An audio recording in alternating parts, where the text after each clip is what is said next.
আজকে স্পেশাল মানুষের সাথে দেখা করতে গিয়ে যা ইচ্ছে তাই কিনে নিলাম আর পুরো পকেট ফাঁকা করে তারপরে বাড়ি পাঠালাম।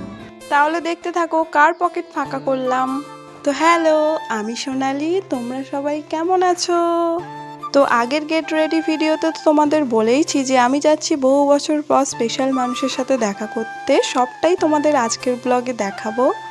রেডি হওয়া ভিডিও তো তোমরা দেখেছো, আর রেডি হওয়ার পর আমি বেরিয়েও পড়েছিলাম। এত বৃষ্টি হচ্ছে তাই সাইকেল নিয়ে টোটোতেই চলে এসেছিলাম, এসে টিকিটটাও কেটে নিয়েছি। আর হ্যাঁ, তোমাদের তো বলেছিলাম যে বহু বছর পর আমি তার সাথে দেখা করতে যাচ্ছি, কিন্তু না, আমি প্রায় যাচ্ছি 2 মাস মতো পর।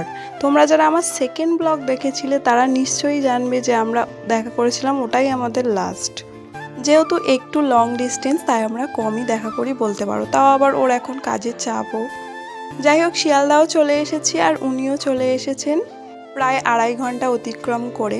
তারপর শিয়ালদার ওখানে যে মলটা রয়েছে আমরা ওখানেই যাচ্ছিলাম। ওকে বলেছিলাম যে চল, আমি কিছু জামা কিনবো, তাই আমার পিছন পিছন যাচ্ছিল। কিন্তু ও জানেই না যে আমি ওর জন্য জামা কিনতে এসেছি। না না, আমি ওকে গিফট করিনি, ওর টাকায় ওই কিনবে। দেখো, সেরকম কিছু এখানে ভালো লাগছিল না। দুটো টি শার্ট খুব ভালো লেগেছিল, সেটাই বলেছিলাম নিতে, ও তো নেবেই না।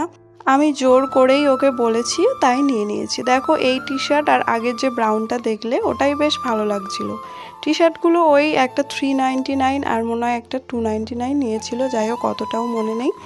তারপর আমরা এই দুটো বিলিং করে নিয়েছিলাম। তারপর ও বলছিল এই চল তোর জন্য কিছু কিনি, কিন্তু না, আমি কিছু কিনিনি, আমি অ্যাকচুয়ালি ওর জন্যই গিয়েছিলাম। যাই হোক, বাইরে এত বৃষ্টি হচ্ছিল, কোথায় যাব বুঝতেই পারছিলাম না। তারপরে একটা জায়গা চুজ করলাম, তো সেখানে যাওয়ার জন্য আমাদের নর্থ লাইন থেকে ট্রেন ধরতে হবে, তাই ট্রেনে বসে আছি। তো আজকের ভিডিওটা একটু বড় হয়ে যাচ্ছে, তাই আজকে আর দেখাবো না, পরের ভিডিওতে তোমরা বাকি সব কিছু দেখতে পাবে। তো আজকের মতো টাটা, বাই।